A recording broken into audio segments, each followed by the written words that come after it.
అందరికీ నమస్కారం అండి. మనందరి ఆరోగ్యం కోసం, అభివృద్ధి కోసం మన ప్రభుత్వం ఈ సంవత్సరం జూన్ 2వ తారీఖు నుంచి సెప్టెంబర్ 10వ తారీఖు దాకా 100 రోజుల ప్రణాళికను ప్రవేశపెట్టిందండి. అందులో మనమేమి రాళ్ళు కొట్టక్కర్లేదు, రంగులు ఎక్కలేదు.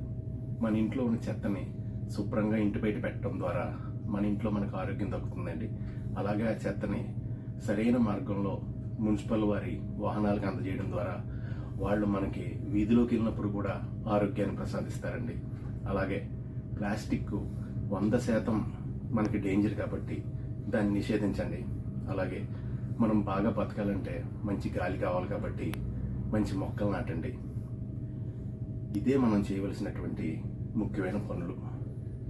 ఈ కార్యక్రమం మన CDMA డాక్టర్ టీకే శ్రీదేవి గారి ఆధ్వర్యంలో ఒక మార్పు అభివృద్ధికి మలుపు అనే నినాదంతో చాలా విజయవంతంగా ముందుకెళ్తోంది. అందులో నేను పాలు పంచుకుంటున్నాను. నాతో పాటు మీరందరూ పాలు పంచుకోవాలని మనస్ఫూర్తిగా కోరుకుంటున్నాను. స్వచ్ఛ తెలంగాణ, స్వచ్ఛ శంకరపల్లి మున్సిపాలిటీ.